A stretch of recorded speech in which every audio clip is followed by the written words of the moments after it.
devidamente identificado. Liga grátis, o 136. Portanto, reiterados cumprimentos a todos mais uma vez. Agora sim, nós vamos começar com o nosso debate na presença dos ilustres nossos convidados, pessoas de top. Estamos a me referir verdadeiramente do ilustre doutor Emiliano Manuel. Doutor Emiliano, seja bem-vindo, doutor. Muito obrigado, doutor. É sempre um prazer estar junto de vós e aproveito também para saudar o meu colega de painel, doutor Miguel Teta, e penso que estamos em condições efetivamente para avançar com um tema que nos propuseu apresentar ou debater junto do vosso programa ou vosso canal. Obrigado.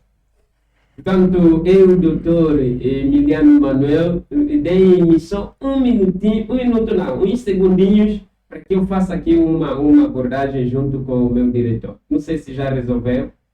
Para ter algum retorno aqui do microfone de lá da área técnica. Lá em casa escutou-se bem, mas estava a ouvir o som a sair de lá. Não.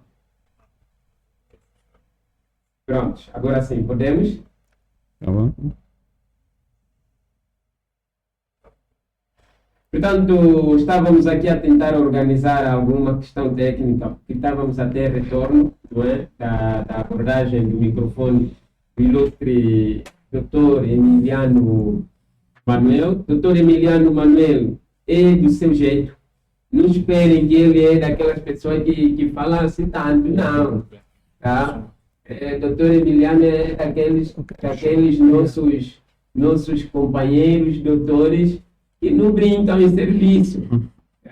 Não vamos escutar ele a gritar ou falar muito alto, não. Mas eu queria que o doutor Emiliano ainda pudesse lhe gozar para ele brincar. Doutor Emiliano, é um prazer enorme te ter aqui. Muito obrigado, doutora.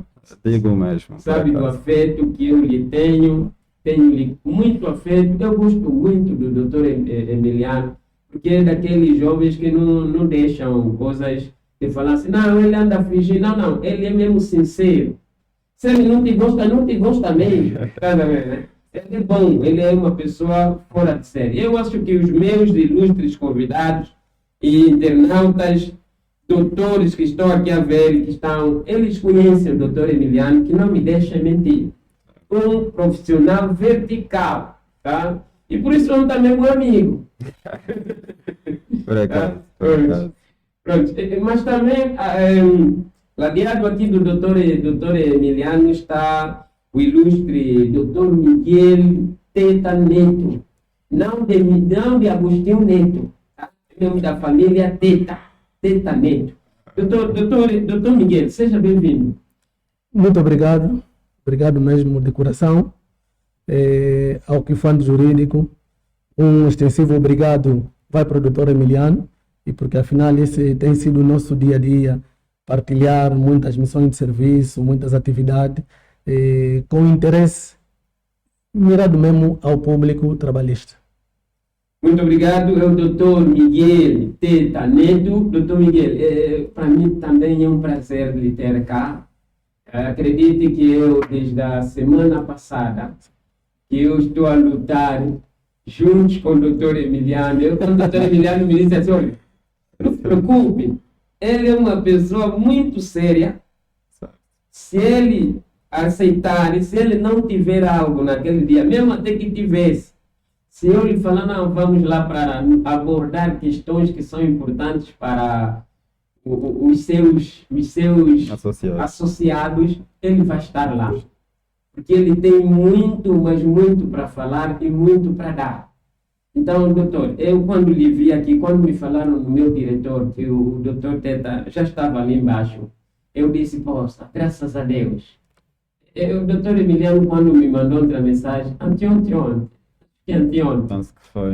Olha, já liguei e confirmou. Epa, eu falei, não, eu vou conhecer essa muito ilustre pessoa. Tá? Porque o meu diretor falou-lhe muitas coisas boas. Sim. Penso que conhece muito bem o doutor Bilardo Mapesa. Muito bem. É o meu diretor. Ok. Então, é um prazer lhe ter aqui.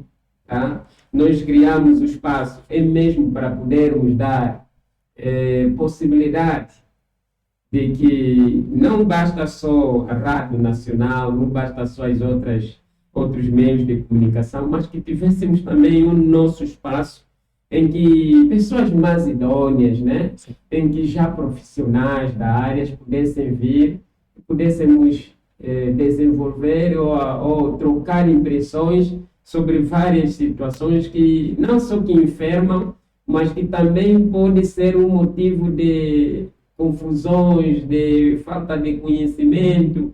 Então, que tal nós criarmos um espaço para podermos convidar essas pessoas? Porque temos muitos espaços de gênero, mas você chega ali e acaba por ver, os jovens às vezes não são responsáveis, às vezes querem falar de coisas que não têm nada a ver, querem incentivar a turbulência social, querem talvez incentivar lutas entre gangues. Eu não vou convidar um ilustre doutor Emiliano Manuel para ir numa área e ele falar o que acha. O que acha? O que nós podemos fazer para na próxima semana pressionarmos o Estado? Ou ele escuta, ou vamos partir todos os vidros dali. Não cai bem, não é? As coisas não funcionam assim. Então era por causa disso que nós criamos isso, a fim de todos terem voz. Não sou jurista. Por exemplo, o doutor Teta não é jurista, né? Pronto. Mas teremos aqui um profissional, para além da área como tal, também é advogado, Sim, né? sim. Já tem maior abordagem de fazer um enquadramento jurídico daquilo que nós vamos debater. Portanto, é um prazer mesmo, uma vez mais, ter-te aqui ao nosso dispor também. Muito obrigado. Portanto, já que já estou mesmo com o doutor Miguel Teta, eu gostaria mais conhecer um pouquinho essa pessoa que fala muito. Quem é o doutor Miguel Teta, assim de forma resumida? Quem é o doutor Teta, afinal? Miguel Teta Neto é o meu nome. Na verdade, sindicalista. Represento aqui a União dos Sindicatos do IJE como secretário para a informação. Nós, na verdade, temos a missão de defender aquilo que são os interesses dos funcionários, razão pela qual hoje o nome soa acima da média. Então, estamos aqui para, em conjunto, hoje abordarmos esse tema muito importante, na verdade muito ligado à IGT. Eu até começo mesmo já. A IGT tem responsabilidades acrescidas.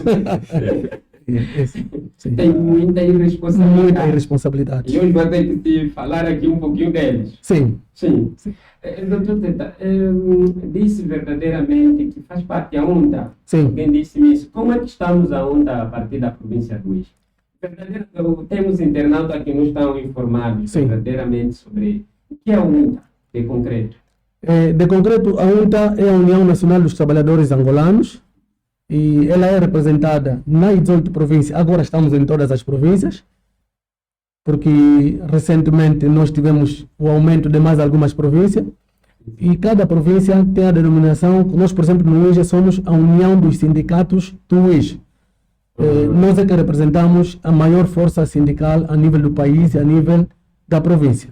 E falando sobre a UNTA no IJE, a UNTA no IJE está boa, a UNTA no IJE tem saúde, e se até ontem as pessoas diziam de que a UNTA não faz nada, mas há 2 anos atrás nós provamos e paramos o país.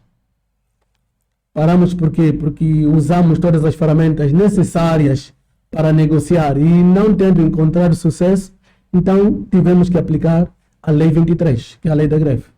A Lei 23? Sim. Que é a lei de última raça. Sim. Quase fizeram tudo que estava a vosso alcance, não conseguiram. Vamos aplicar lá a última raça e vamos ver se não vão conseguir. Com certeza. E conseguiu-se. Conseguimos, mas ainda assim, entre aspas. Porque até aqui não temos o 100% que nós combinamos que está no caderno reivindicativo. Agora já aplicaram a última raça. Como vai fazer agora? Não estão a cumprir nesse momento. O facto de aplicarmos a última raça não significa que descarta-se voltarmos a acionar a mesma cláusula. senhor. Sim. Isso, isso. Pronto, tá bom. Sim. Mas tem recebido muitas reclamações, muitas queixas, também ao nível do sindicato, Sim. ou a UNTA, né? Sim. Também recebem queixas de trabalhadores. Como é que é a nível do IS? A relação entre, por exemplo, o empregador e o empregado. Como tem sido com base às queixas ou as reclamações que têm recebido? Na verdade, tem semanas que nós recebemos por no mínimo 15 queixas 15 queixas Sim. por semana. por semana. Sim, 15 queixas de trabalhadores sim, de que trabalhadores. vão reclamar lá porque muitas vezes não estão a cumprir os seus direitos. Com certeza. E qual tem sido o vosso tempo? Nós recebemos o pessoal, Sim, sim. analisamos a queixa e como nós primamos sempre por negociar, e aliás é o melhor caminho, Certo. então muitas das vezes nós não notificamos, até não cabe a nós notificar a entidade empregadora, nos deslocamos para lá, solicitamos um encontro com a entidade empregadora de forma a encontrarmos determinadas soluções, mas na verdade hoje não é fácil, É um problema. é um problema sério. Daqui a pouco vai falar já desses problemas, particularmente esses problemas Sim. que os nossos internautas, e temos aqui até alguns elementos que fazem parte do MAPTS, né? IGT também Luanda, já estou a ver aqui algum sinal de colegas do Dr. Emiliano, provavelmente ele disse, estou presente, AGT Luanda. Não, IGT Luanda. Uau, muito bom. Seja bem-vindo, caríssimo. Daqui a pouco vamos já falar também o nome. Doutor Emiliano, estava aqui a ouvir o doutor Miguel Teta, que é um prazer lhe ouvir, mas também gostaríamos de ouvir o doutor Emiliano. Doutor Emiliano, não seja tão resumido, tá? É aquela pessoa, eu sou o doutor Emiliano e ponto final. Não, mas quem é o doutor Emiliano? Essa pessoa que muitos de nós gostamos muito. Bem, a doutora Emiliano, ou Emiliano Manuel, é o meu nome, funcionário público, de um tempo a essa parte, docente universitário, com um percurso de sensivelmente 10 anos de docência universitária. E hoje, portanto, respondo ou assumo responsabilidades públicas no domínio da Inspeção Geral do Trabalho. E tenho estado, de um tempo a essa parte, a dedicar à investigação no que tem a ver com o panorama da legislação laboral, muito concretamente a Lei Geral do Trabalho e diplomas conexos. Portanto, é um académico, pai também, chefe de família, e um irmão muito acarinhado. E, portanto, é essa pessoa que, como disse, não fala muito, mas fala com objetividade, né? E eu penso que temos estado a fazer a nossa parte para ajudar o Estado ou ajudar aqui os nossos autores da relação jurídico-laboral enquanto funcionário público, mas também enquanto palestrante, porque o objetivo no fim, como disse o meu colega, Dr. Teta, é que haja uma harmonia nessa relação laboral e nós temos responsabilidades acrescidas mesmo no domínio da advocacia e, portanto, a nossa missão é continuar a passar a mensagem para aumentar a literacia jurídica na nossa comunidade. Então é isso, Emiliano, e hoje, claro, assumi a responsabilidade publicamente junto dos vossos canais ou do vosso canal, abordar ou ajudar a compreender um pouco sobre aquilo que tem sido o papel da Inspeção Geral do Trabalho para a harmonia, para a justiça laboral ou para a salvaguarda dos direitos, sobretudo daquele que é o elo mais fraco ou sujeito à parte mais fraca da relação laboral. Então, em síntese, é isto. Eu penso que no desenrolar vamos efetivamente ainda abordar um aspecto que muito provavelmente tenha ficado de parte sobre a minha apresentação, mas nós estamos aqui, eu penso que temos tempo suficiente para isto. Ainda fugiu, o doutor Emiliano ainda fugiu.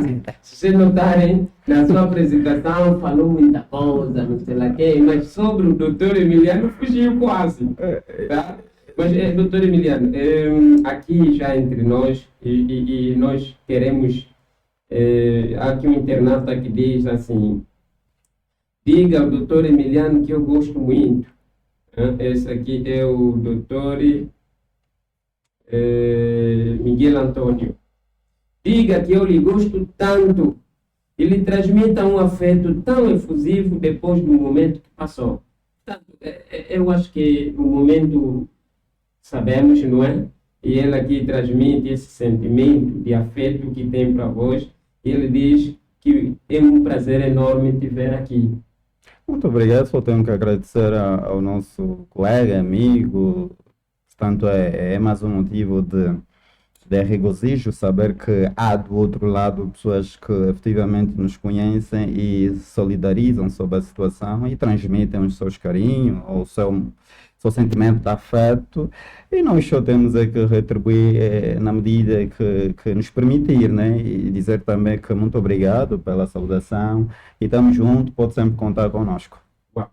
Pode sempre contar conosco. Foi as palavras do Dr. Emiliano, tá? Caríssimo. Queremos cumprimentar a doutora Meridiana Ancila. Seja bem-vinda, tá? Estou bem na linha de frente. Seja bem-vinda. André Tambo.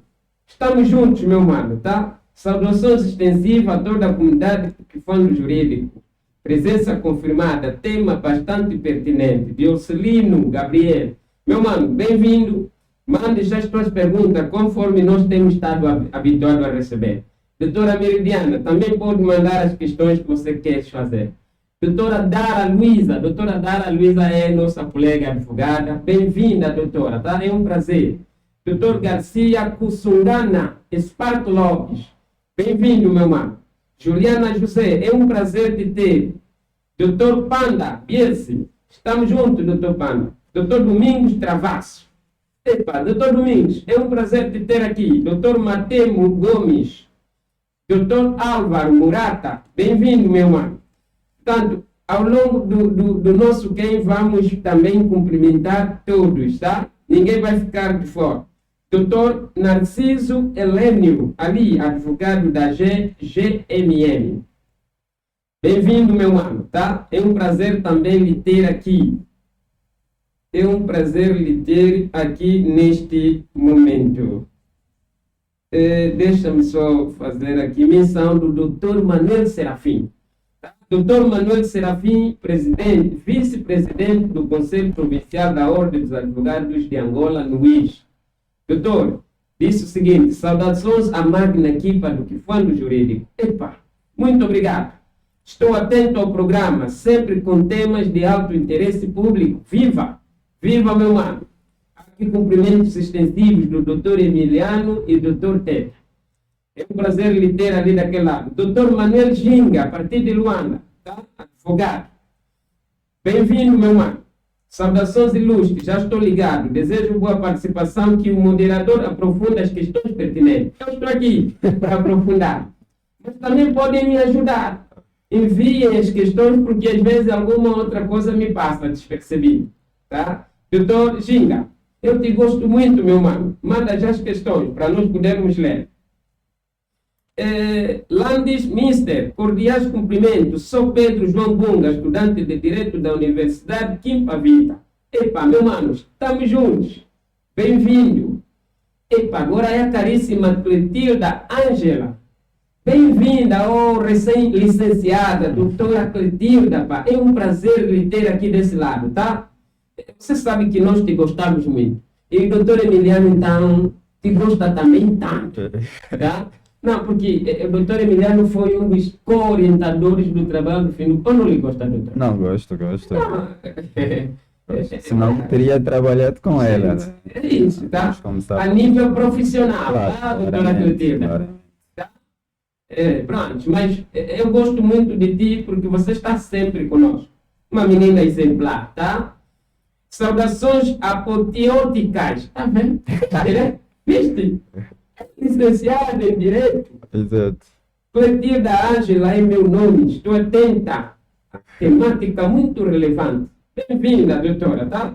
É um prazer lhe ter aqui. Não se perca. Esteja sempre próximo, tá? Doutor, eu estou aqui a ver. Euclides Madiba. É um prazer lhe ter aqui. Doutor Emiliano Pedro. Eu quando vejo esse Emiliano Pedro, Exato. Eu começo a pensar que é o doutor Emiliano Manuel. Há qualquer coisa de usurpação da identidade. Pois, pois. Portanto, são nossos internautas que estão aqui ao nosso dispor, para então poderem fazer as questões e que nos ajudam normalmente a fazer as questões juntos dos nossos companheiros. Então merecem ter esse feedback. Doutor Ulisses Lufundis, nosso bom companheiro. Bem-vindo, doutor Pedro Mpuitulo. Estamos juntos, meu mano, tá? Doutor Raimundo Pedro Manuel, advogado. Ô, Raquinho, bem-vindo. Saudações extensivas à enorme equipa do Kifando Jurídico. Atentos para mais um aprendizado. Agradeço, meu mano. Olha, doutor, é o seguinte, tem aqui muitas chamadas e muitas mensagens, não vou conseguir ler todas. Mas quando assim puder, mandem mesmo perguntas diretas e vamos fazer aos nossos convidados, tá? E cada um que fizer um gosto, que compartilhe, que comentar, compartilhe também na sua página, para que nós pudermos ser despertados ou então sermos conhecidos a todos que ali estejam também com sede de receber o conhecimento. Portanto, doutor Emiliano, vamos já mesmo diretamente ao nosso tema, tá? Doutor Emiliano, IGT é o quê? A Inspeção Geral do Trabalho. É o que é isso, de concreto? Bem, não é possível, e permita que eu faça essa observação, Sim. que não é possível falar da Inspeção Geral do Trabalho sem que antes falemos sobre o direito de trabalho e a sua evolução histórica. Para tal, portanto, é importante dizer que o direito de trabalho que nós temos hoje, ou que conhecemos hoje, nasceu de uma construção lógica de muitos fatores, fatores como econômicos, políticos e jurídicos. Na perspectiva econômica, nós temos aí que realçar a questão da Revolução Industrial do século XVIII, que acabou por substituir aquela que era a atividade manufaturada para uma atividade maquinizada, na perspectiva em que aumentou consideravelmente os fatores de produção, e isso fez com que diminuísse um número crescente de empregos e gerasse qualquer problema sobre a estabilidade do emprego naquela altura. Ora, na perspectiva política, também é preciso dizer da Revolução Francesa de 1789. Isto é para compreender o estado atual da inspeção, como é que a Inspeção Geral do Trabalho surgiu. Ora, a Revolução Francesa de 1789 havia trazido um dos lemas, um dos eixos fundamentais, que é a questão da fraternidade, como pressuposto de olhar para a pessoa que noutrora era efetivamente trabalhador, que desempenhava funções, mas que havia, portanto, condições precárias, ou seja, desempenhava atividades num ambiente insalubre, num ambiente desumano. E era preciso surgir a Revolução Industrial deste século para que mudasse o estado das coisas, ou seja, para pôr o homem no centro da preocupação normativa. E daí fomos para uma transição para os aspectos mais jurídicos, que não podemos esquecer a questão das reivindicações de Chicago, de 1886, em que um número considerável de trabalhadores, operários, reivindicaram perante as suas autoridades patronais sobre as péssimas condições que tinham e, portanto, apelavam para a redução da carga horária, que na altura desempenhavam atividades laborais para um período excedente de 16 horas, e isso fez com que a comunidade internacional, já no século XX, muito concretamente após o fim da Primeira Guerra Mundial, fosse criada ou instituída a Organização Internacional do Trabalho, por conta do Tratado de Versalhes de 1919, 28 de junho de 1919, de modo a que houvesse, do ponto de vista internacional, um organismo que pudesse velar para a salvaguarda dos direitos dos operários, dos trabalhadores.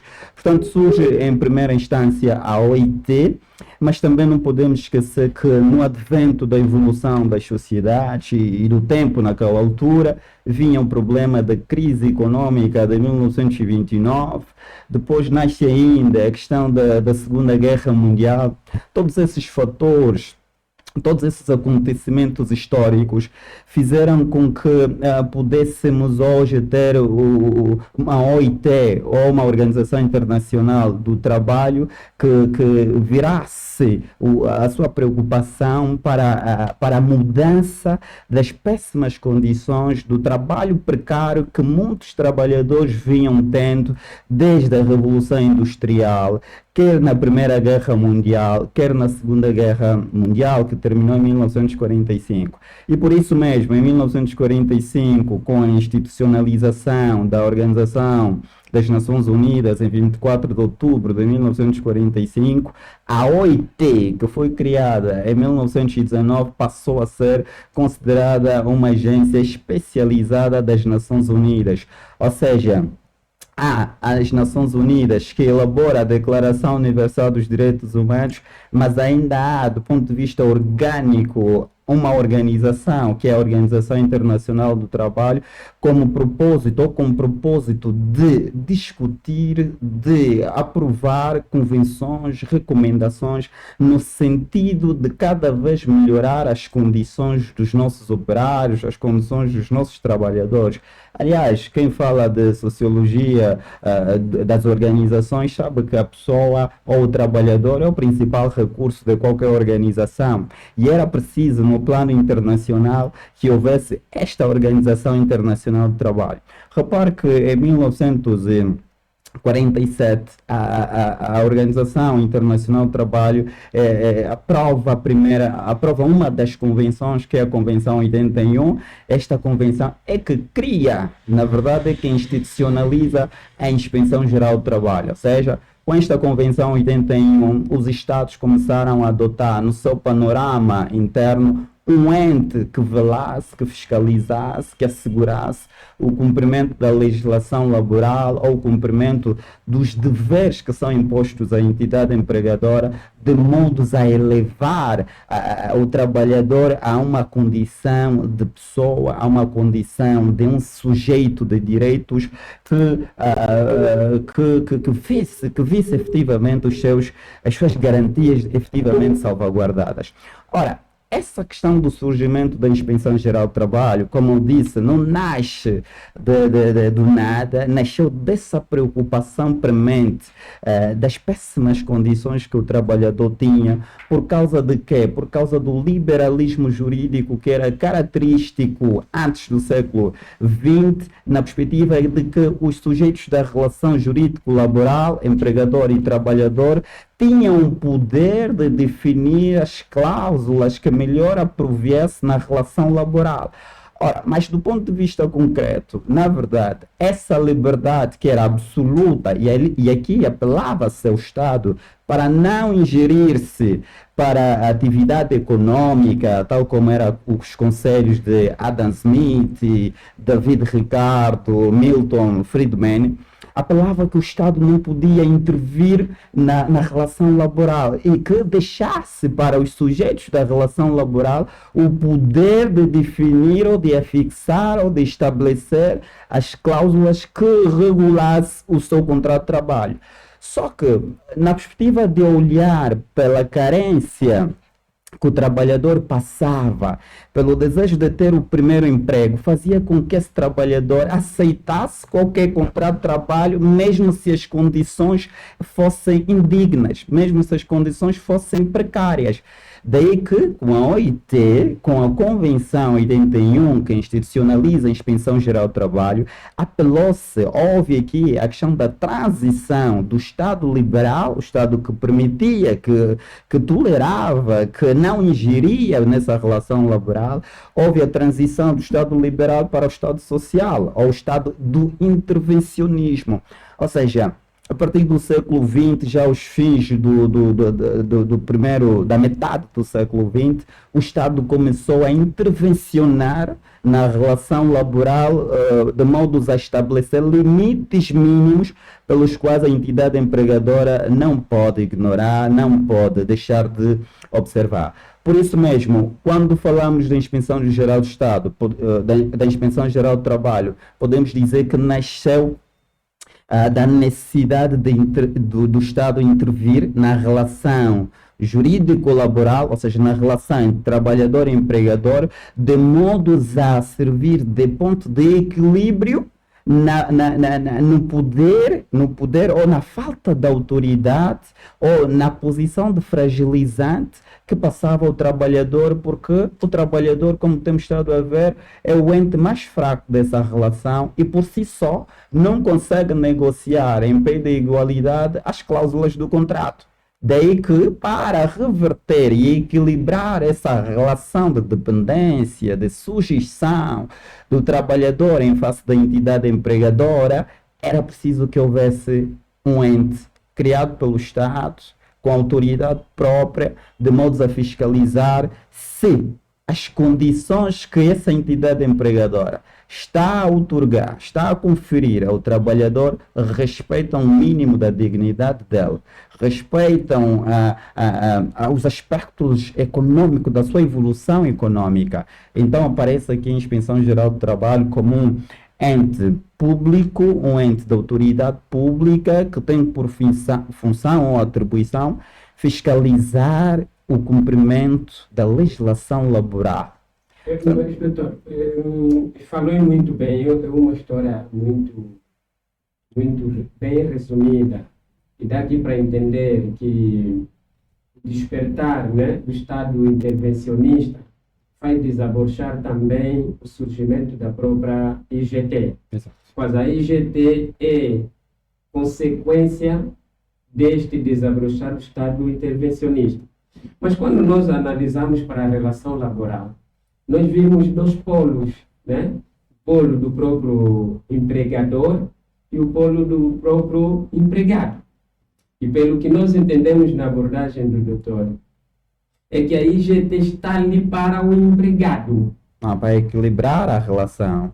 Mas não é isso que se vê às vezes na prática. Nós vemos mais a IGT protegendo o empregado, né? O trabalhador, e não o empregador. E a questão era mesmo isso, mesmo a abordagem do doutor deu para entender isso.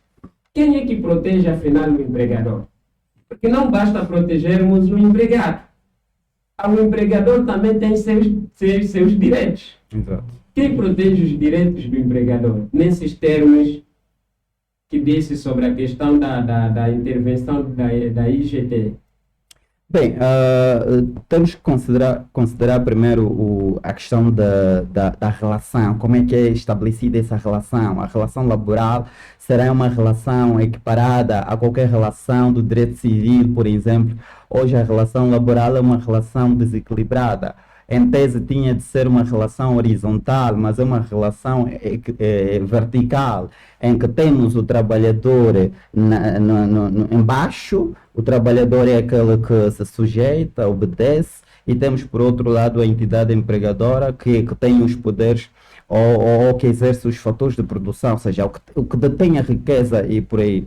Ora, quando questiona quem é que protege a entidade empregadora, na verdade a Inspeção Geral do Trabalho, embora em tese a percepção que se tem é que a Inspeção Geral do Trabalho surge para defender o trabalhador, porque é o elo mais fraco, é o elo mais vulnerável, mas do ponto de vista substancial, o seu foco é mais assegurar que a legislação laboral seja cumprida, ou seja, equilibrar para que não houvesse nitidamente ou concretamente essa tendência da subserviência do trabalhador na definição dos objetivos do contrato de trabalho, né? Então a Inspeção Geral do Trabalho aparece aí como um crivo, como fiscalizador, mas não está a ser dito que a inspeção é um ente que foi criado contra a empresa. Não estamos contra a empresa, só estamos aí para efetivamente fiscalizar se os passos que estão a ser dados pela entidade empregadora respeita aquilo que a própria legislação estabelece. Então, na verdade, não é um ente que podemos dizer à parte, né? Um ente que está a substituir o trabalhador nessa relação laboral. Não, é um ente que está ao meio, de modo a equilibrar essa relação, de modo que não hajam os excessos, não hajam os abusos, não haja o trabalho indigno. É mais nessa perspectiva. Porque quem está ali também pode fazer questões, tá? Não fiquem de fora, podem mandar mensagens, podem mandar questões para fazermos diretamente aqui aos nossos muito ilustres convidados. Doutor Teta, Sim. aqui se falou uma coisa muito importante. E é aqui que o doutor disse aqui, e isso é bom que se esclareça. Nós olhamos mais uma IGT mais ligado ao trabalhador, dificilmente ao empregador. Naquilo que é a vossa experiência, já chegou de ter um ato em que a IGT interveio para defender o empregador? Na verdade, eu quero aqui dizer de que a IGT é o órgão responsável para fiscalizar e fazer com que a legislação seja cumprida. Seja cumprida não só do lado do empregado, mas também do lado do empregador. E nós, variedíssimas vezes, cruzamos, nós a chegar, a IGT a sair. Até um dia nos perguntaram, mas sindicato aqui, a IGT saiu ainda aqui há pouquinho, será que vocês combinaram? Não.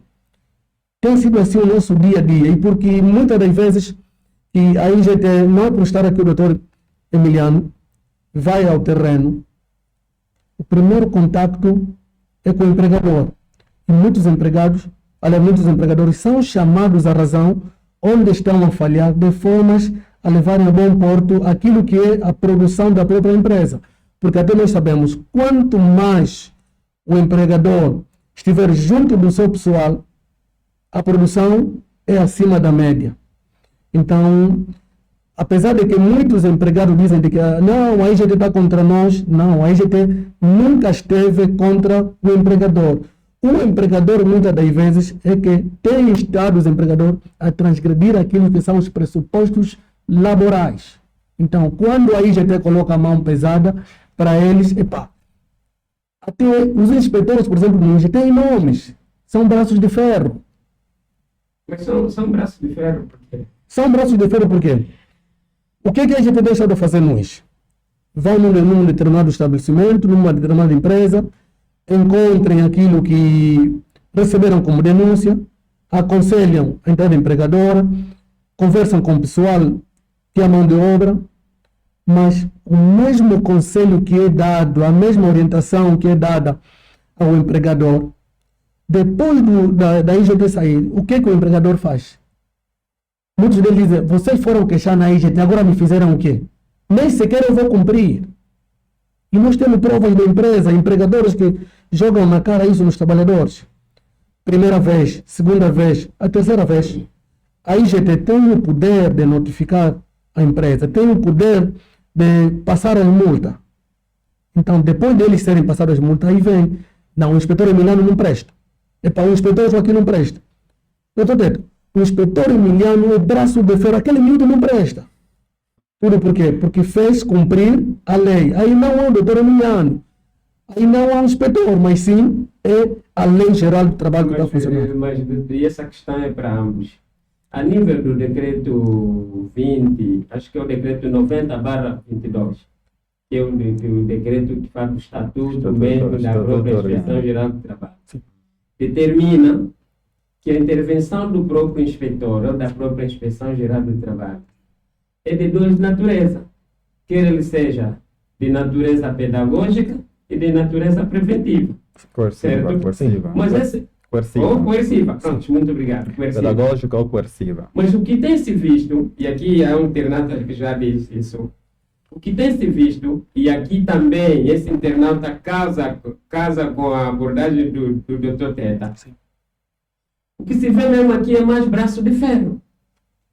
Porque essa expressão de braço de ferro, parece-me que se esquece da intervenção pedagógica. Qual é o vosso ponto de vista? Bem, Como é que se identifica mais hoje o inspetor a nível da sua intervenção junto dos cães? Mais coercivo ou mais pedagógico? No meu ponto de vista, eu penso que, com todo o respeito, eu penso que essa questão é Já muito... estão lhe chamando braço de ferro. Não, essa questão precisa ser bem esclarecida e eu penso que a mim me cabe e tenho esse dever legal de o fazer. E peço desculpa ao Dr. Teta, Portanto, a inspeção, tal como disse o doutor, o moderador, de que a Inspeção Geral do Trabalho, no âmbito do seu Estatuto Orgânico 90/22 de 18 de abril, exerce na sua ação inspectiva ou na sua atuação inspectiva dois grandes eixos, dois grandes princípios.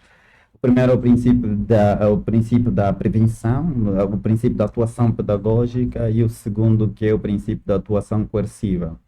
Ora, quando questiona, que parece que o entendimento que se tem é que a atividade inspectiva tem, ou a atividade dos inspetores tem muito ou essencialmente recaído para uma atuação coerciva em detrimento da atuação pedagógica, isso não é factual. Isso não é factual, porque quando nós falamos a perspectiva pedagógica, nós temos estado a realizar uma série de ações. Uma série de ações na perspectiva ou no sentido de aumentar a literacia. E nós realizamos isso por meio de visitas de constatação, realizamos isso por meio de palestras, realizamos isso por meio de recomendações e instruções às entidades empregadoras para mudarem a forma da atuação. E quando eu digo para a entidade empregadora, em parênteses, já está inclusa a questão do trabalhador, porque em tese, que a pessoa que mais infringe a legislação laboral nos sujeitos da relação acaba sendo o empregador do que o trabalhador, sabe, né? Porque quem celebra o contrato de trabalho, quem define maioritariamente as cláusulas do contrato, acaba sendo o empregador. Quem expõe o trabalhador a altas cargas horárias é a entidade empregadora. Quem atrasa no pagamento dos salários é a entidade empregadora. Quem viola as horas extras é a entidade empregadora. Quem não cria as condições de segurança, saúde no trabalho, é a entidade empregadora. Por isso é que, em tese, vai parecer que as recomendações são mais dirigidas à entidade empregadora e não ao trabalhador. Isso é muito por conta de que esses autores, na perspectiva de cumprimento ou incumprimento, acaba sendo maioritariamente o empregador a violar com a legislação laboral. Agora, voltando para a questão, a Inspeção Geral do Trabalho tem um segundo princípio, que é o princípio da atuação coerciva. O princípio da atuação coerciva visa, portanto, aplicar os autos de notícia que no fim ou mais lá para frente, depois de provado o facto, leva a que a empresa seja responsabilizada com a aplicação de uma coima. Mas a aplicação coerciva não pressupõe os inspetores sobre a obrigatoriedade de agirem pedagogicamente. Ou seja, a atuação coerciva visa estimular a empresa, ou visa incentivar a empresa, visa desmotivar a empresa na prática das más ações laborais. Hoje, quando nós vemos a nível da nossa província, se compararmos o número de autos de notícia e o número de ações pedagógicas, com toda certeza, o número de ações pedagógicas estão muito mais acima do que o número de atuação coerciva, não é? Ou seja, nós encabeçamos a ideia que a Inspeção Geral do Trabalho não existe para multar, como disse inicialmente, existe para primacialmente auxiliar os autores dessa relação, sobretudo da entidade empregadora, para a necessária observância da legislação laboral. A multa aparece como a última ratio nos casos em que é constatada contraordenação, por exemplo, grave, os casos em que a entidade empregadora é reincidente, ou seja, já recomendamos N vezes, mas a conduta do empregador não demonstra para a sua correção, ou seja, a entidade empregadora persiste na prática das más ações laborais. Aqui, obviamente, vamos agir coercivamente de modo a alertar a entidade empregadora que o comportamento que é realizado, praticado, consubstancia uma contraordenação, por isso é punível, mas também não deixamos de ainda se recomendar ou de passar os passos para que a entidade empregadora regularize a contraordenação, de modo a que não volte no futuro a reincidir. Então, em tese, ocorre mais ação pedagógica do que a coerciva. Doutor, já que já falou diretamente, e daqui a pouco vou fazer também essa questão do TETA, uma questão quase próxima, já que falou mesmo das contraordenações, há uma confusão aqui, e é aqui o internauta que fez essa questão. Doutor, que fale um pouquinho sobre a legitimidade da IGT em aplicar coimas. Pronto. E, diante mesmo a lei sobre o regime geral das contraordenações, tem essa legitimidade? Exato. Olha, vamos começar O primeiro. internauta aqui fez essa questão. Vamos primeiro começar por. A IGT pode aplicar coimas Sim. nos termos da lei ou regime sobre as contraordenações? Por isso é que vamos começar por conhecer o que é a Inspeção Geral do Trabalho. Acho que vamos voltar nisto. A Inspeção Geral do Trabalho, como disse, é a autoridade pública instituída pelo Estado. Hoje temos o Decreto 90/22, 18 de abril, e tem como atribuições específicas assegurar o cumprimento da legislação laboral. Assegurar o cumprimento da legislação laboral lhe confere também o poder de, no caso das entidades empregadoras, incumprirem, desobedecerem e não observarem o cumprimento da legislação laboral, aplicar coimas. Ora, a IGT, diferente e às vezes confunde-se muito IGT com a IGAI, mas a IGT é o único órgão do Estado, é o único órgão estatal que foi instituído ou criado para fiscalizar o cumprimento da legislação laboral dentro de quem? Dentro da legislação. Fiscalizar. Certo. Fiscalizar o cumprimento da legislação laboral e assegurar para que a entidade empregadora e o trabalhador observem o disposto na Lei Geral do Trabalho e legislação complementar. Esse poder que tem a entidade que tem a Inspeção Geral do Trabalho tem uma norma habilitadora que está prevista na própria Lei Geral do Trabalho, a Lei 12/23 de 27 de dezembro.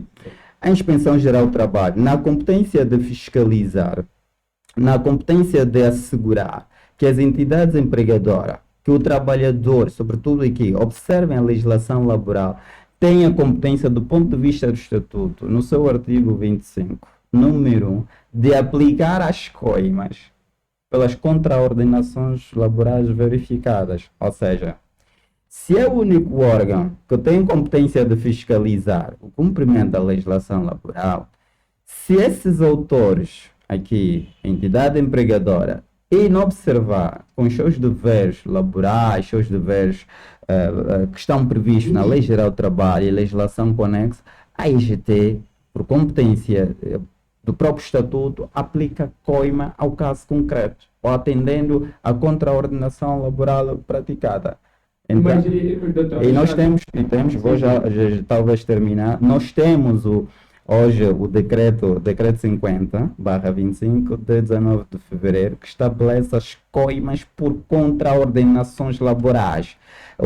Penso que o internauta realça sobre o regime geral das contraordenações, mas nós temos a norma que pune a violação à legislação laboral ou à Lei Geral do Trabalho, que é o decreto presidencial número 50/25 de 19 de julho, que outorga à IGT a competência de aplicar coimas no caso da violação à Lei Geral do Trabalho. Não haveria aqui usurpação de poderes, aplicando a lei, aplicando coimas, não haveria usurpação do poder do próprio Estado juiz, do próprio tribunal? Qual Estado? Não é o tribunal que lhe compete aplicar, em última instância, por exemplo, essas coimas, que para todos os efeitos parecem que nem uma pena. Exatamente. Não seria o tribunal? Não. Tem de ser a IGT. As competências, como temos estado a dizer, as competências não se presumem, é do ponto de vista dos decretos que nós temos. Não, porque mesmo o próprio decreto, eu estava aqui a ver o artigo 25, ação coerciva, não é? Está a ler o Estatuto Orgânico. Estou a ler o Estatuto Orgânico, sim. Exato. Número 1, no que caso. diz, número 1, os inspetores de trabalho devem, sempre que se verifica a prática de infrações, lavar autos de notícia no Exatamente. exercício das suas funções. Exatamente. Essa é uma norma habilitadora. Agora, Sim. Ao ler essa disposição, tento conjugar com o decreto 50 que estabelece as coimas por contraordenações laborais. Sim, mas lá diz que é a inspeção geral que deve aplicar. O doutor está a ler que é estatuto Estou a ler o estatuto orgânico orgânico da IGT. Exatamente, da Sim. Inspeção Geral do Trabalho. Sim. Exatamente.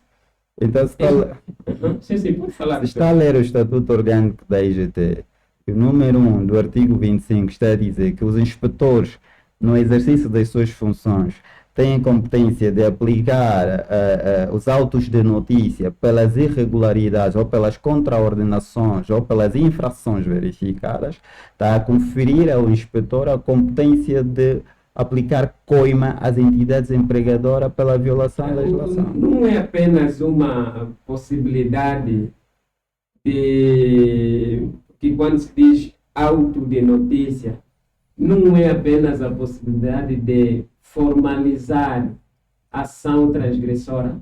Não. Penso que aqui não podia, ou esteja... Não, por isso é que eu disse, tem de ler conjugando com outros diplomas. Nós temos o decreto presidencial 50 como eu disse, /25 de 19 de fevereiro. Esse decreto estabelece, tipifica as coimas por contraordenações. Se o doutor vir esse decreto, vai ver que é competência da inspeção. Isso nasce de quê? Da norma habilitadora do próprio Estatuto Orgânico. Se a Inspeção Geral do Trabalho é que tem competência de fiscalizar, é que tem a competência de assegurar o cumprimento da legislação. É a ela também que é conferida o poder de aplicar as sanções previstas pelo incumprimento da própria legislação.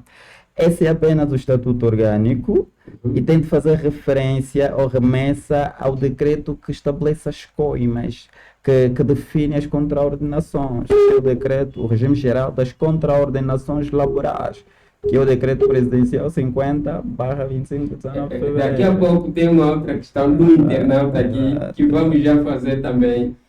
Doutor, enquanto isso eu vou me dirigir ao doutor Teta. Doutor, veja, ele diz ali em que termos e quais são os pressupostos para determinar o montante da coima. É um dos internautas que fez essa questão. Doutor Teta, Sim. como é que tem sido verdadeiramente a relação entre o sindicato, né, e a IGT? De concreto, nós estávamos a ouvir ali alguém a falar que a relação tem sido muito de tipo, não há muita concórdia, não é? No que se refere verdadeiramente à atuação da IGT, que uns defendem que devia ser mais ponderável e outros defendem que devia ser mais coercivo. Aqui na visão do Dr. Teta e de acordo com o panorama aqui no IJ, antes que responda a isso, eu queria mesmo já fazer. Sim. Como é que analisa a relação laboral no IJ? Será que tem sido mais equilibrado, se respeita mais? Como é que analisa o âmbito laboral no IJ? Na verdade, o âmbito laboral no IGE, entre um sindicato e a EGT, nós temos boas relações. E, no geral, não há um ajustamento no âmbito laboral entre as entidades empregadoras e o pessoal. Não existe. Esse pessoal é o trabalhador. O trabalhador, sim. Sim. Estamos mesmo abaixo da média. Razão pela qual a IGT vem sempre à tona de que estão a usar muita força coerciva. Não é bem verdade isso. É a posição. Caríssimos, na verdade, é que nós no IGT temos empresas protegidas. Pode estar mais claro sobre isso? Sim, nós temos empresas protegidas em que até a IGT muitas das vezes não consegue atuar. Pois é uma empresa que tem alguém forte. Sim, tem alguém forte. Ninguém vai lá, nem a própria IGT. Sim, tem medo de mexer lá. Sim. Sim, doutor. Sim. Pode prosseguir. Nós tivemos alguns casos e continuaremos até porque esse caso até hoje não foi resolvido. Sim. Nós estamos, eu quero aqui mesmo falar, nós estamos Pode aqui. dar vontade. A Casa da Juventude. Sim. Os meninos que viram aquela casa a ser lançada a pedra, hoje são os mestres daquela obra. Nós temos inúmeras queixas da Casa da Juventude. A par da Casa da Juventude de Viana, a Casa da Juventude do Luís, a pedra foi lançada no mesmo mês. De Viana e do Luís. Então, assim, Sim, sim. até hoje não acaba. Nessa altura, nós temos trabalhadores que terminaram lá o vínculo laboral com uma dívida de mais de 14 meses. Mas quem é que estava sob tutela da construção da Casa da Juventude? A Casa da Juventude já teve vários empresários, Sim, sim. desde a Emovia, que também já foi-se embora. A última empresa, escapa-me aqui o nome, foi difícil termos o contato com a dona da empresa. Tenho provas de que a IGT foi no terreno e não entraram. Não lhes deixaram entrar. Sim, porque a polícia não aceitava, alegava de se quiserem entrar, têm que pedir solicitação ao governo provincial do Ixi. Os inspetores geral do trabalho Sim, foram para o espaço, nem mesmo com o poder do Estado lhes fizeram entrar sim, no agente da polícia. sim. Então tem razão que algumas empresas São protegidas. são protegidas. Aquele é só um exemplo, são variedíssimas. Nós temos casos, por exemplo, na zona industrial, de empresas que brincam com o empregador, O empregado. elas com o empregado, não pagam férias. Os que pagam férias, o empregado recebe férias, mas não goza as férias, é obrigado a trabalhar. Se a IGT colocar a mão, porque os inspetores não prestam. Se irem mais ao fundo, mais tarde vem um telefonema de lá em cima. Foram fazer o que aí? Nós, na qualidade de união dos sindicatos do Ixi, entramos na Casa da Juventude por uma estratégia. Mas, em menos de 15 minutos, tivemos ali um aparato policial. Nós tivemos que prender desde que tenham essa autorização, tenham o mandato de detenção, me possam deter. Queriam vos deter. Sim, caso contrário, não me vão deter. Mas não iam lá para fazer um trabalho justo? Qual foi o objetivo da vossa ida lá? Primeiro que nós recebemos uma denúncia. Sim, sim. Recebemos as fotos, os vídeos e vimos de que a água que consumiam não era adequada, a alimentação não era adequada, arroz cru, frango cru. Então, mas dentro das nossas normas sindicais, procuramos criar lá uma comissão sindical para negociarmos pacificamente e encontramos um denominador comum. O pessoal aceitou a mão de obra, mas o empregador não aceitou. Dentro daquilo, como eu disse, da nossa estratégia, conseguimos ter acesso ao quintal, mas foi-nos difícil. Mas pularam o quintal? Não pulamos. Não pulamos. Nós, o que é que fizemos? Esperamos na hora do almoço. Posicionamos-nos atrás da Casa da Juventude e fomos entrando em contato com o pessoal lá dentro. Para sindicalista, daqui a pouco nós teremos o sino a tocar para o almoço. Tão logo que o sino tocou, nós estávamos no portão e entramos. O polícia veio, sai, dissemos, nós não vamos sair. Até porque não estamos aqui a fazer nenhuma desordem. Queremos apenas manter um contato com o encarregado.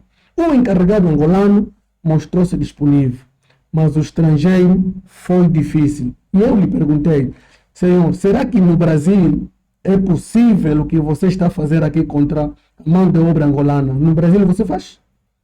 Nós conhecemos muito bem a lei sindical no Brasil, sabemos como é que os sindicatos no Brasil atuam e como é que a própria lei protege os seus trabalhadores, protege os seus filhos, protege a pátria. E porque até nós temos na nossa Constituição, o angolano deve ser protegido de todas as formas. Mas o que temos estado a ver nos variedíssimos ministérios é bastante complicado. Nessa altura, por exemplo, a confusão que temos com a Casa da Juventude é a mesma que temos com as minas de Mavoio. Temos um jovem que perdeu o membro inferior por um acidente de trabalho, nessa altura está em Luanda. Há 3 semanas atrás houve disparos, atingiram 2 funcionários, um esteve internado no Hospital Provincial do Ixi, felizmente teve alta. Não conseguimos entrar nas minas de Mavoio para simplesmente criarmos a comissão sindical. Doutor Emiliano, há aqui uma questão muito importante. Quando há essa dificuldade entre a abordagem do sindicato e o empregador, qual é a posição que a IGT toma? Exato. Antes que depois vai responder à outra questão. Sim, sim. Exato. Sempre que isso ocorrer, a Inspeção Geral do Trabalho notifica as partes, né? E aqui em realce, notifica a entidade empregadora para que, junto das instalações da Inspeção Geral do Trabalho, questionar ou interrogar sobre as eventuais acusações que foram feitas, quer pelo sindicato ou pelos trabalhadores, né? E isso é uma competência do próprio inspetor. O inspetor do trabalho tem competência de notificar as entidades empregadoras e, se entender não deslocar-se para as instalações da entidade empregadora, então notifica, convidá-lo a chegar junto das instalações da Inspeção Geral do Trabalho. E aí é aberto uma sessão de mediação, uma sessão de esclarecimento sobre os aspectos de que são acusadas as entidades empregadoras, e depois aplica-se a norma, a lei, para o restauro da normalidade laboral. E tem encontrado dificuldade? Dificuldade em notificar? Não, em notificar não, em intervir em algumas situações, porque também temos mesmo empregadores meio residentes na prática. Ora, né? exato. Como é que tem visto essa abordagem entre a relação entre trabalhador, empregador e intervenção AGT e intervenção sindicato, a nível, por exemplo, né, a nível da província do Luís? Como é que tem sido esse ambiente? Olha, nós temos a feliz sorte, tal como avançou o Dr. Teta, Sim, sim. de sermos parceiros, né, com o sindicato. Nós não estamos de costas viradas com o sindicato, são parceiros. E o Dr. Teta é alguém que trabalhamos muito. Na sua abordagem inicial já referiu-se a isto. A IGT é um órgão muito próximo às preocupações do sindicato, as portas estão sempre abertas para o sindicato. Quaisquer preocupações, o Sr. Teta é a pessoa que mais frequentemente liga à Inspeção Geral do Trabalho, a mim pessoalmente ou ao outro meu colega, e portanto a relação é muito, muito próxima. Agora, se temos estado a verificar, do ponto de vista prático, alguma resistência quanto a isto, eu só tenho de dizer que isto é próprio, quer no domínio da legislação laboral ou nos vários domínios, legislação penal, enfim. Há essa tendência de algumas pessoas resistirem, ou talvez porque não conhecem o poder, não conhecem, não têm domínio sobre a literacia jurídica. Às vezes, quando é notificada, não aparece. Isso é normal acontecer. O tribunal também, às vezes, notifica e a parte não aparece, né? Então, isso é normal. O bom disto tudo é que a Inspeção Geral do Trabalho tem instrumentos suficientes para aplicar a lei em qualquer caso. Se a entidade empregadora é notificada para ir junto da inspeção, para apresentar, por exemplo, determinados documentos que vão ser a título devolutivo, e a entidade empregadora não compareça, suponhamos, e nem declare o motivo da ausência, a Inspeção Geral do Trabalho não tem muito trabalho, passa a expressão, é que temos aí o artigo 9º do Estatuto do Inspetor do Trabalho, que pune a desobediência ou a resistência pela autoridade inspectiva. Ou seja, se os inspetores devidamente identificados apresenta-se como tal e a empresa resiste contra eles, resiste contra essa autoridade pública que eles são, que os inspetores são, não há muito problema. É ir à Inspeção Geral do Trabalho, fazer participação, porque acaba sendo crime, a resistência às autoridades públicas ou desobediência.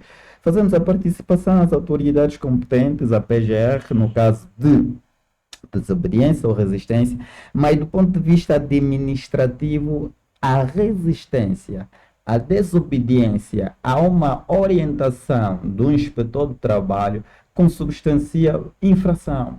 Ao consubstanciar a infração, o inspetor levanta auto de notícia, instaura um auto de notícia que pode, lá mais para frente, depois do cumprimento de um certo ritual administrativo, um certo procedimento administrativo, pode vir dar a lugar à aplicação de coima. Okay? Significa que a empresa, no caso de desobedecer a um inspetor de trabalho, pode cumulativamente ser responsabilizada criminalmente por ser um facto consubstanciado em desobediência, mas também pode ser multada pela Inspeção Geral do Trabalho pela desobediência. Então, e nós, enquanto representantes do Estado, nós só podemos fazer aquilo que a lei nos outorga, em observância ao princípio da legalidade. Não podemos fazer muito. Se a empresa resiste à nossa autoridade, nós aplicamos a lei apenas ao caso concreto. Então, tem sido esse habitualmente o procedimento. E o ambiente em si, no IS, obedece-se mais? Como tem sido a relação entre o empregador e o empregado, a nível, por exemplo, do IS? Ora, nós no IGE e talvez não se pode fazer uma análise de uma árvore esquecendo da floresta, né? Nós no IGE e temos de falar a realidade transversal, o IGE, Angola, a África no seu todo, a África no seu todo. Infelizmente, a questão da estabilidade de emprego, a questão dessa autonomia na relação laboral ainda é nitidamente mitigada. Para dizer que, por causa da carência que muitos ainda passam, pela dificuldade do acesso ao emprego e pelo nível baixo da empregabilidade, hoje se nós irmos para os números, a estatística do Instituto Nacional de Estatística nos dá conta que mais de 35% de cidadãos angolanos são desempregados. Essa questão de baixo nível de empregabilidade faz com que muitas vezes o trabalhador se sujeite a condições não muito boas, se sujeite a péssimos salários, se sujeite a condições laborais degradantes, né? Mas de um tempo a essa parte, ou muito concretamente na época da Covid-19, ou nos anos mais antigos, mais passados, digo, havia um certo desleixo da entidade empregadora em observar a legislação, em cumprir a legislação. E fazia com que o trabalhador se colocasse numa condição entre pegar ou largar, mesmo se as condições laborais não são boas. Isso é por causa da carência, do pouco número ou da baixa oferta, né, no mercado. E o doutor deve recordar que em economia, quem define o mercado é o que detém os poderes, os fatores de produção, a riqueza e a terra, nesse caso o empresário. E o empresário, na maior parte das vezes, por causa dessa carência, dessa demanda que é muito alta e a oferta é muito pouca, tende a elaborar cláusulas contratuais que violam a própria legislação. Ora, no passado, obviamente, havia um número considerável de empresas, de entidades empregadoras que desobedeciam, incumpriam com a legislação laboral. Mas vamos dizer que o crescer de cursos em direito na nossa província acabou por aumentar também a literacia dessas entidades empregadoras. Hoje por hoje já estão a ter hábito, por exemplo, de estabelecer a avança, de terem advogados para lhes assessorar. Então, isto efetivamente está a ser uma construção. Não podemos dizer que já estamos bem. Não estamos bem, está a ser uma construção e é uma construção que se espera efetivamente dentro de 3, 4 anos uma situação mais melhorada, mas de um tempo a situação ainda era muito, muito mal. Mas hoje, como disse, a entidade empregadora está a aumentar a cultura jurídica, já entende a necessidade de dominar a legislação, porque repare que muitas entidades empregadoras nem têm ou nem tinham uma lei geral do trabalho no seu escritório, né? Não tinham sequer uma lei geral do trabalho, nem sequer liam sequer um artigo. Então era como que uma relação estabelecida com cláusulas do ponto de vista arbitrárias, sem observar pelo menos o mínimo que a lei geral do trabalho estabelece. Mas hoje podemos estar descansados. Nós temos aqui penso que 3 institutos que lecionam o curso de Direito e aquele com o nosso trabalho que tem sido contínuo e com a participação dos advogados e com a necessidade de nós continuamente informar com as palestras, workshops, as entidades empregadoras, temos estado a evoluir nesse sentido. Doutor Teta, daquilo que é a experiência, não é? Quais são as grandes dificuldades, ou então as grandes ações transgressoras que têm notado? O que é que se viola mais na relação laboral? Naquilo que é a visão experiente que o doutor Teta tem enquanto síndico? O que mais se viola Sim, sim. no dia a dia é o cumprimento do pagamento de salário em tempo integral. Sim, aquilo é um problema sério e o cumprimento também do próprio horário. O funcionário sabe que podia sair às 15, mas o detentor da empresa diz que hoje vamos largar às 18. Certo. Sim, A violação do tempo, do prazo, né? sim, Doutor, só que bem rápido, quanto tempo diário? 8 horas. 8 horas. por dia. Ele diz que é 8 horas, a lei diz 8 horas, sim. ou até de acordo com o próprio contrato, a natureza do contrato, ele tem uma hora própria, mas infelizmente ele quando chega me diz, não é 8 horas, nós vamos sair até quando bater 11 horas. Sim. Porque este é uma das situações mais correntes. Mais corrente. E porque muitos deles até, praticamente algumas empresas privadas, eles recebem o capital. O Estado que o contratou para fazer uma determinada obra paga, mas ele prefere acumular o salário dos trabalhadores. E quando os trabalhadores reclamarem para ele agora o motivo, disse aqui o doutor Emiliano, e bem, nós estamos com pouco emprego aberto. Ele diz assim, quem não quiser ficar pode sair, porque ele sabe que amanhã vai dar uma voltinha no mercado, tem 2, 3, 4, 5 trabalhadores em disposição. Então, quando consultado a própria empresa, até a entidade patrocinadora do quem da obra, dizem assim, nós pagamos a obra a 90%, até porque no mês passado nós liquidamos a conta. Tivemos um caso com o grupo de segurança do Hospital Provincial. Fomos ao fundo, aquilo foi triste.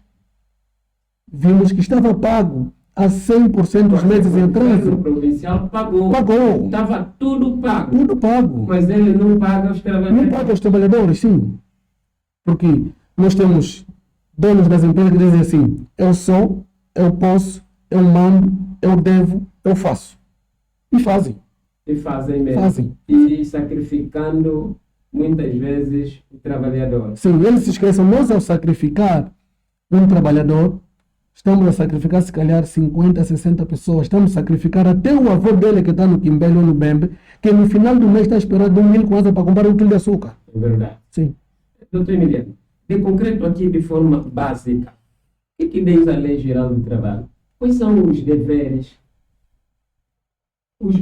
básicos que um empregador deve cumprir na relação laboral? Olha, básicos, como disse, são mesmo básicos. Sim.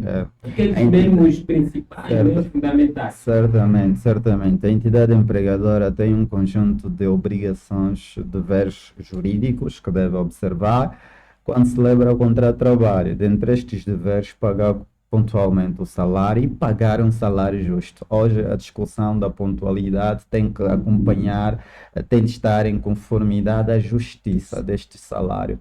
Porque imaginem que eu pago 20.000 kwanzas regularmente, mas é um salário que, do ponto de vista do sacrifício, a energia empenhada para o desenvolver a atividade, acaba não sendo justo. Ora, a lei dispõe que pagar pontualmente salário, mas pagar um salário justo.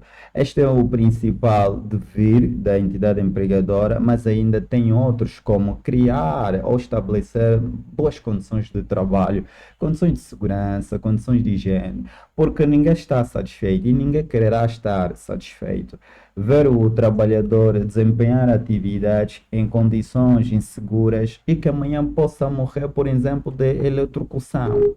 Ninguém vai estar satisfeito. Um trabalhador que desempenha atividades, por exemplo, um serralheiro, sem um capacete, e ao desempenhar a sua atividade acaba vendo partículas a furarem um óleo.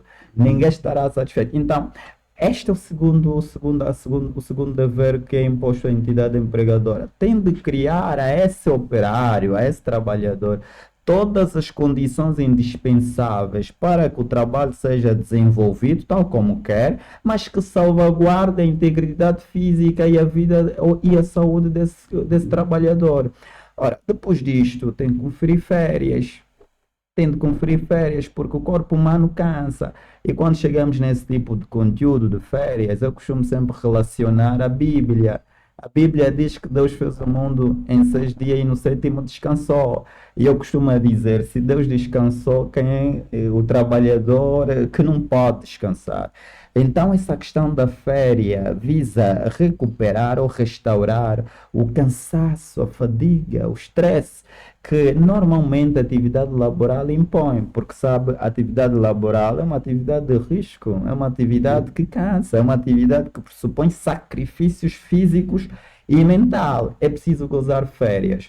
Para além deste dever, há um dever muito fundamental que a entidade empregadora lhe é imposto, o dever de inscrever os trabalhadores na segurança social.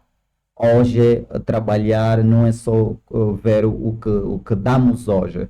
Temos de garantir que esse trabalhador, amanhã, no futuro, quando já não tiver as condições físicas ou psicológicas para desempenhar uma atividade remunerada, possa gozar de uma reforma digna, não é? Hoje, por exemplo, não vamos ficar satisfeitos. Muitos pais, muitos senhores que até em idade ativa desempenharam atividade onerosa, atividade em que havia contraprestação de salário, mas depois no fim, quando vão para a reforma, não têm pelo menos a sua pensão de reforma.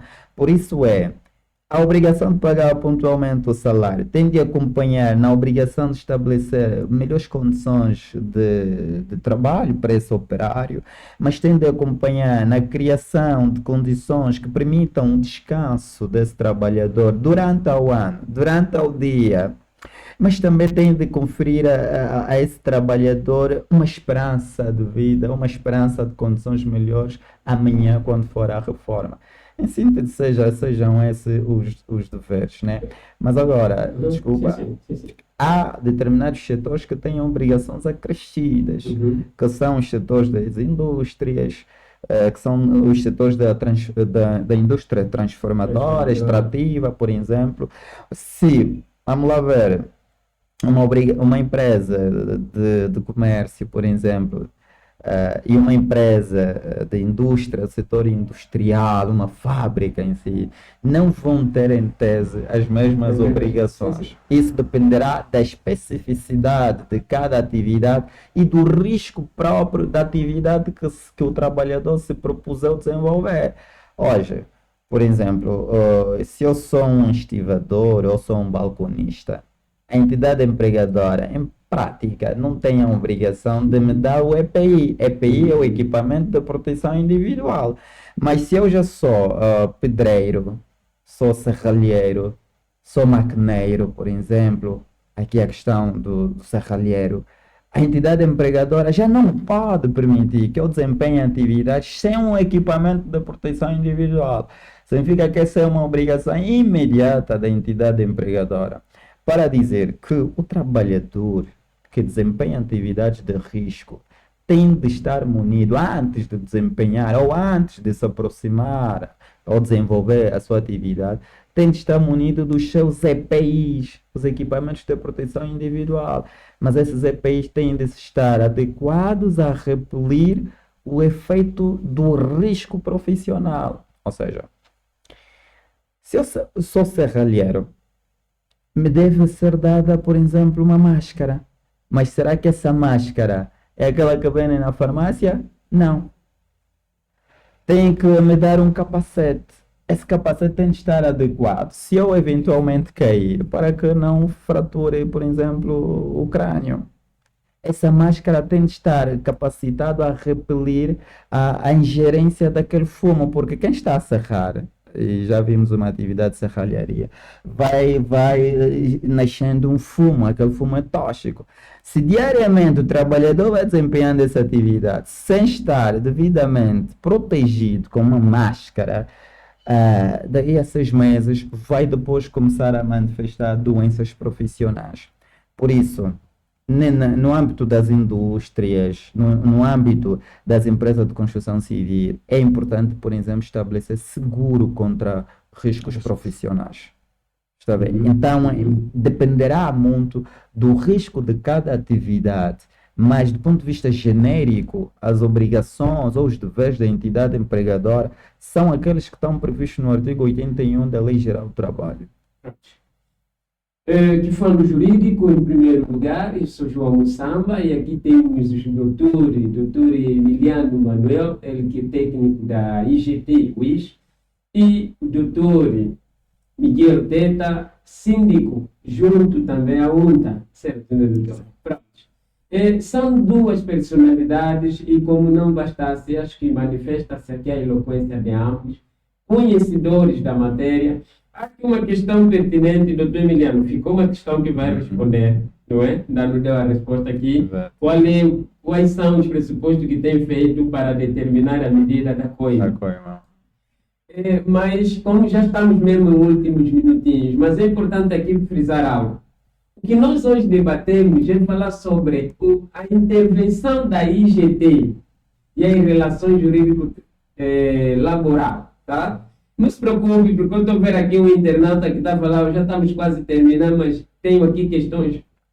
Não se preocupe que nós teremos aqui sim de novo o doutor Emiliano ou um outro inspetor de trabalho, né, para vir abordar a questão mesmo fidedigna sobre relações, sobre direitos e deveres na relação jurídico-laboral. Nós hoje a nossa abordagem foi mesmo muito mais restrita sobre o impacto que a IGT tem nessa relação.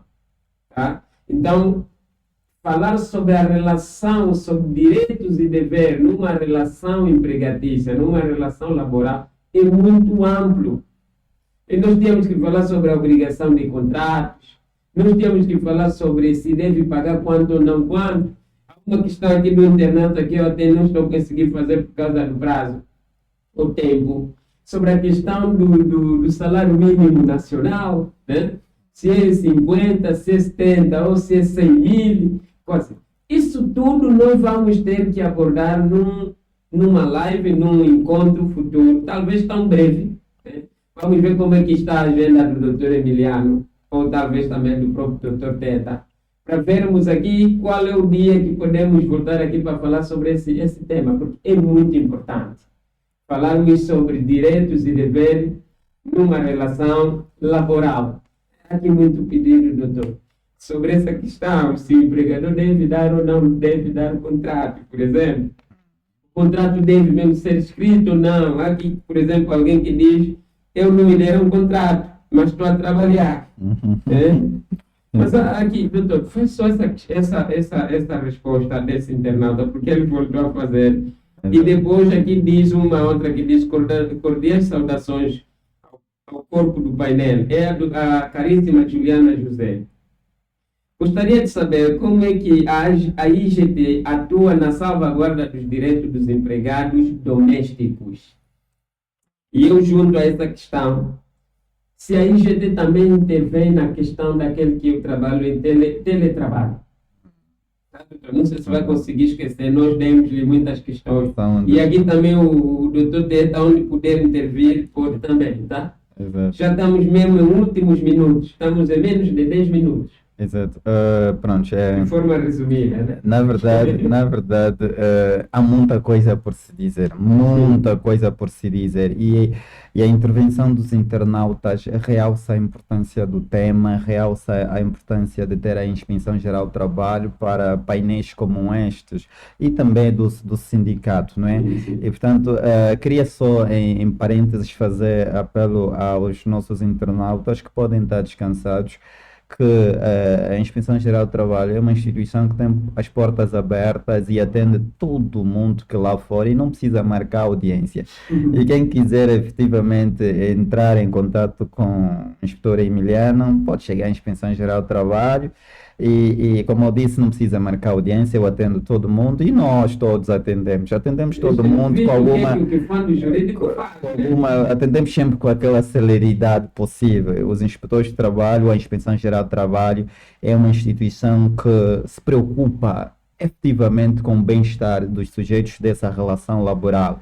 Por isso para dizer, se as questões persistirem, mais do que chegar à Inspeção Geral do Trabalho, eles podem ligar para o 929 929 02 02 00 00 03. 03. Pois, esse é o contato da Inspeção Geral do Trabalho, que está sempre disponível de segunda a sexta-feira, das 8 às 15. Se quiser fazer denúncia, não quer identificar-se, pode entrar em contato com este número e vai ter efetivamente a sua identidade salvaguardada. E, aliás, o inspetor tem a obrigação de manter sigilo e a confidencialidade das informações que recebe. E por isso que podem estar mesmo descansados. Se eventualmente no futuro, aqui voando, solicitar a nossa presença, vamos sempre ter muito gosto de cá vir, mas também eu concordo com eles e com o painel que o tempo é mesmo muito escasso. Indo é muito escasso por causa das várias nuances, né? Sim. Indo para a primeira questão que me fez sobre que procedimentos usa para a graduação da coima. Como eu disse, nós temos um decreto decreto presidencial número 50/25 de 19 de fevereiro. Esse é o decreto que estabelece as contraordenações à legislação laboral e afixa as coimas às mesmas contraordenações. Ora, nesse decreto estão lá fixados as várias contraordenações que saem da Lei Geral do Trabalho, por exemplo, não pagamento de salário mínimo nacional, por exemplo. O não pagamento, vamos só aqui em tese, do salário mínimo nacional consubstancia uma contraordenação muito grave. Já está qualificada assim, muito grave. Agora, vai depender se essa contraordenação foi praticada por dolo ou negligência.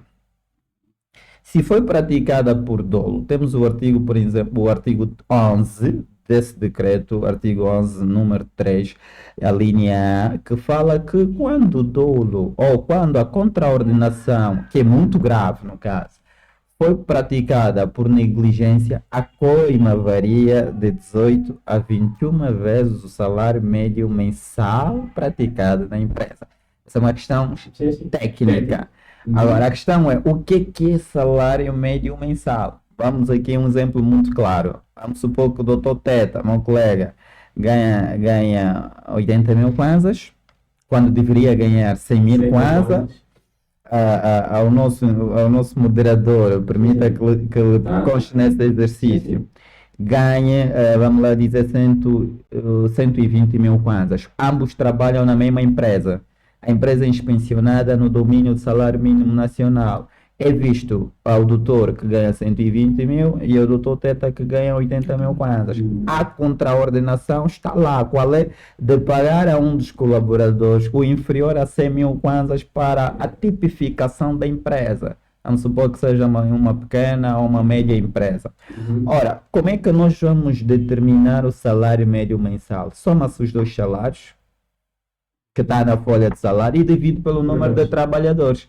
Divide-se pelo número de trabalhadores. Certamente. Se eu fiz um exercício de 2 trabalhadores, vou somar o salário dos 2 trabalhadores e dividir por 2. Quando é que nos dá? Dar-nos a 100 mil. 120 mais 80, a dividir, vai dar 200 mil, a dividir por 2 é 100 mil. Ora, esse 100 mil, que é o salário médio mensal praticado na empresa. Agora o exercício é apenas ir para o decreto que diz qual é a graduação da coima. Se for por negligência, 18 a 21. Se for por dolo, de 21, penso até 25.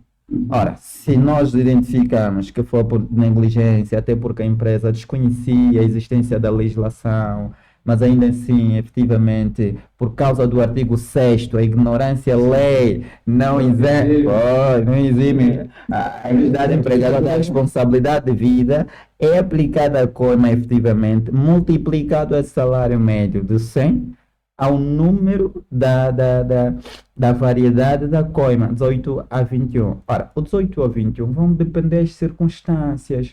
Quem vai aplicar a coima, no caso o chefe dos serviços, que tem essa competência, vai ver entre 18 a 21 qual é o número que vai ser fixado, tendo em conta as circunstâncias, a colaboração da entidade empregadora na instrução, vamos lá ver o bom comportamento, o não ser reincidente, por exemplo. Esses comportamentos podem atenuar a que a coima seja fixada no mínimo e não, por exemplo, no 21. Poderia ser diferente, supondo alguém que é reincidente, desobedece, falsifica a folha de salário. Aqui, obviamente, dentro da discricionariedade do chefe dos serviços, vai entender qual é a coima ou qual é o numeral que deve ser aplicado a olhar para os factos e circunstâncias que a entidade empregadora desenvolveu durante a instrução. Tá bem? Outra questão, doutor. Ora, a outra questão, penso que ligava sobre ao trabalho doméstico. Como atua. Trabalho doméstico. Sim, a IGT é o trabalho doméstico. E eu acrescentei a essa questão da caríssima Juliana José. Exato. A questão do teletrabalho. Pois, essa questão do trabalho doméstico é uma questão, por exemplo, está regulamentado, né? Temos aí, penso que o artigo 78, que fala do registro do trabalho doméstico, 78 da Lei Geral do Trabalho, tendo em conta a especificidade da relação laboral, não é? Que o trabalhador doméstico desenvolve atividade num ambiente que exige privacidade, que é a casa do seu patrão, enfim. Qual é o procedimento que temos usado? É a notificação, por exemplo, do patronato, porque às vezes já recebemos, obviamente, trabalhadores domésticos ou domésticas que apresentam queixa contra o seu patronato. Então, o que é que nós fazemos? Exaramos, obviamente, a notificação, o aviso de comparência. A trabalhadora identifica a localização da residência do patrão, é indicado, obviamente, o administrativo, deixa a notificação, a entidade empregadora, dentro do prazo que é solicitada, se desloca à Inspeção Geral do Trabalho e aí vai se abrir um processo de mediação de conflitos. Agora, para a questão do teletrabalho, eu não sei qual é o enquadramento que refere. Será que a IGT tem também já competência para intervir nessa questão da relação de teletrabalho? Alguém está em casa, tem uma relação com a empresa, mas trabalha em casa. Em casa. A nossa relação vai ser com a empresa e não com o trabalhador em si, vai ser com a empresa. Se ele desempenha atividades em teletrabalho, vamos lá supor, mas precisa ter alguma irregularidade, o trabalhador violou, eu penso que nem nesse sentido. Nós vamos inspecionar a empresa. A empresa, obviamente, no seu relatório pode fazer referência que alguns desempenham atividades em regime de teletrabalho. Não há um problema quanto a isso. Isso não impede. Nós não vamos invadir a privacidade do operário que está desempenhando atividades em teletrabalho. Nosso contato vai ser com a empresa. Se houver necessidade de manter contato com esse colaborador para clarear determinados fatos, nós vamos, junto da entidade empregadora, solicitar a comparência desse trabalhador junto das nossas instalações. Portanto, que for no jurídico, uma última questão, muito importante. Exato. Nós temos aqui, doutor Teta, né? Nós temos aqui duas questões muito importantes. Sim. Por um lado, nós temos que cumprir o salário mínimo nacional, Sim. né? Pode ser das micro, 50, pequenas, 70 e as médias que vai por ali 100 mil. Mas, por outro lado, está as condições do próprio empregador. Temos, por um lado, a necessidade de pagarmos justo, de acordo com o salário mínimo nacional. Por outro lado, temos a necessidade ou a falta de condições do empregador. Mas, por outro lado, está também a dificuldade ou um indivíduo que precisa ganhar, nem que fosse pouco. Qual é o equilíbrio aqui a se fazer? Já mesmo em simples que permanecer num trabalho que, por mais que lhe paguem pouco, mas pelo menos tem pouco e consegue andar um pouco, ou lhe despedir os trabalhadores porque eu não consigo trabalhar e pagar nesses termos. Para não ter dificuldade, então eu vou despedir alguém. Qual é o equilíbrio aqui? Doutor Teta, quem vai ser o primeiro? Na verdade, Sim, sim. o equilíbrio aqui, eu não primo por pagar pouco. Só que Então despedem o também não despede. Só que é uma questão. As entidades empregadoras têm de ser mais leais. Muitos deles encontram esse suposta de desculpa de que não, eu não tenho onde me pegar para conseguir pagar os 100 mil. Mas se irmos ao fundo, o rendimento que ele tem mensal é acima da média. Não tem. Muitos deles têm. Aquele que está a falar a verdade. Não, muitos deles não declaram o real, o que eles ganham no fim do mês. Por isso que eles estão cheios de fuga ao fisco. Quantas empresas dizem assim, eu não estou em condições de pagar até 100 mil kwanza. Sim. Mas quando a GT vai ao fundo, sabe muito bem de que ele tem dinheiro suficiente. Os lucros são acima da média. Então, tem de haver aqui uma interna. Sim, por isso que o governo estabeleceu as pequenas, as médias e as grandes empresas. Sabe-se mesmo quem está nas pequenas, quem está nas médias e quem está nas grandes. E muitas delas são mesmo grandes. Não estou em condições. Ela mesmo é grande. É grande. No oculto, mas aqui está falando pequeno. Sim. Doutor, Bem, esse equilíbrio, chutar o trabalhador, exato. ou pelo menos continue, mas pelo menos tenha um pouco. Bem, quanto a essa questão, gostaria parafrasear Jean-Baptiste Locardier. Jean-Baptiste Locardier é um francês, um padre francês, que começa a dizer, quando ele faz uma crítica ao liberalismo jurídico, ele começa a dizer que entre o forte e o fraco, entre o rico e o pobre, entre o patrão e o operário, é a liberdade que oprime e a lei que liberta. Para dizer o seguinte, quando não há igualdades de condições entre os sujeitos da relação laboral, a liberdade serve apenas para que o forte domine o mais fraco. E, portanto, nessas circunstâncias da desigualdade que é própria da relação laboral, deve aparecer a lei que atua como um escudo, como um instrumento que protege os mais vulneráveis na perspectiva de garantir a justiça. Ora, nós temos o artigo 241 da Lei Geral do Trabalho que fala, que habilita o Estado de estabelecer o salário mínimo nacional. 241 da Lei Geral do Trabalho. Fazendo referência ou conjugando o 241 com o Decreto Presidencial 152/24 de 17 de julho, esse decreto é que estabelece o salário mínimo nacional. Esse decreto eu gosto muito do legislador e faço votos de também estudar o direito, porque uma das características da norma jurídica ou da estrutura da norma jurídica é a previsão. O legislador já previu a questão das dificuldades econômicas que muitas entidades empregadoras podem passar para o cumprimento da legislação ou do decreto sobre salário mínimo nacional. Já previu isto. E como previu, já estabeleceu instrumentos, procedimentos para minimizar essa hecatombe, ou para solucionar essa hecatombe. O que ele previu? Para terminar. Porque, como disse bem, o trabalhador fica num problema entre pegar ou largar, mesmo quando o salário é inferior, mas de vez em quando também a entidade empregadora não tem como pagar muito. O número 3 desse artigo, número 3, o artigo 3º melhor, do Decreto 152, que estabelece o salário mínimo nacional, diz que, ou estabelece que, sempre que as entidades empregadoras, estas que não têm condições financeiras devidamente comprovadas para pagar o salário de 100 mil kwanzas para pequenas e médias empresas, ou de 50 mil kwanzas para startup e microempresas, pode solicitar ao responsável, ao titular do departamento ministerial encarregue para a administração do trabalho, que é uma APTS, solicitar a ela a autorização de passar a pagar um salário inferior àquele que o Estado estabeleceu.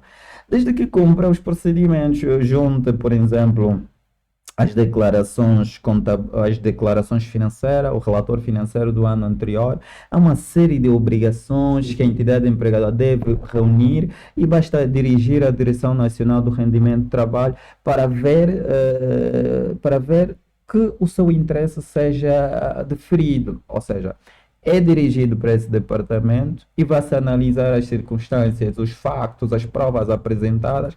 Se efetivamente se provar que não tem mesmo condições de pagar os 100 mil kwanzas, salário mínimo nacional, obviamente o Estado, que é uma pessoa de bem, vai acabar por conferir o diferimento, né? Portanto, se não tens condições, escreva para o MAPTES. Exato. Escreva e diga que não tens condições e precisas pagar abaixo do salário mínimo nacional. Certo. Não chote, não se arranje problema. Exato. Em direito diz, dono limite bus, não tem sempre use, né? A lei não está para os que dormem. Por isso o doutor Emiliano disse aqui que a ignorância da lei não te exime da responsabilidade. Exato. Então, doutor Teta e doutor Emiliano Manuel estiveram aqui e estão conosco. Últimas palavras, né? O que é que acharam desse nosso momento? Já mesmo em um minuto. Em um minuto eu gostaria... E também podiam talvez transmitir algum cumprimento. Certamente, estender efetivamente os nossos cumprimentos em nome da Inspeção Geral do Trabalho aos nossos e aos vossos internautas que a esta altura estejam a nos ouvir, mas também apelar a eles que o primeiro fiscalizador das vossas condições de trabalho sois vós mesmos. Ou seja, o trabalhador é o principal fiscalizador, é o primeiro inspetor. Se ele é que está a passar pelas condições, não denunciar, algumas vezes a solução vai tardar a chegar, porque a Inspeção Geral do Trabalho, que está devidamente localizada no IJ, Rua da Agricultura, tem um contato telefónico e de vez em quando, pelo número irrisório de técnicos, só para dizer, somos cerca de 9 inspetores para a província toda, então 9 inspetores, às vezes não conseguimos chegar em todas as empresas, mas mensalmente os inspetores, nós os inspetores, atuamos e inspecionamos, mas apelar aqui os nossos internautas, a todos que estejam a nos ouvir e assistir, sempre que identificar irregularidade, denuncie a Inspeção Geral do Trabalho, mas também dizer à entidade empregadora, aí onde tiver dificuldades para solucionar um problema de natureza laboral, pode sempre chegar à Inspeção Geral do Trabalho, de modo a pedir auxílio. De resto, muito obrigado pelo convite e foi sempre muito gosto estar convosco. Saudar novamente ao meu colega de painel, que tem sido já um parceiro, e vamos aguardar para futuros convites. Doutor, como é que achou o nosso espaço? Aqui já entre nós. Um espaço que não se acolhe bem, né? Um espaço convidativo, recomenda-se. E é sempre assim, não podemos exigir muito, mas pelo que nós temos, estamos devidamente capacitados para receber os vossos convidados e passar a mensagem para quem está do outro lado. Esse é o aspecto que importa. Então, não olho muito para as questões... Ficou aqui uma dívida. Qual? Os internautas. Daqui a pouco vamos deixar o convite para nós falar dos direitos e deveres a nível da relação laboral. Terei muito gosto. Pronto, ficou aqui a promessa que terá todo o gosto de cá estar conosco. É o doutor Emiliano Manuel. Muito obrigado, doutor. Obrigado. Doutor Tete, sim, últimas palavras. Muito obrigado. Primeiro, o espaço é convidativo. Agradeço. Ok, aos internautas, foi bonito estar aqui e interagir convosco para dizer de que a toda a massa trabalhadora é sempre bom estarmos unidos em sindicatos. Inscrevam-se nos variedíssimos sindicatos que existem na província. Trabalhadores unidos em sindicato têm todo o direito de como discutirem os vossos direitos, e porque até com os sindicatos do trabalho é mais seguro. Exijam contratos escritos para facilitar o trabalho sindical, assim como o trabalho da IGT. Nosso muito obrigado, doutor Emiliano.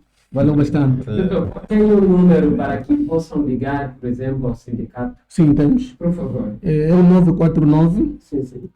20 sim. 89 39. 89 39. Sim. O sindicato é?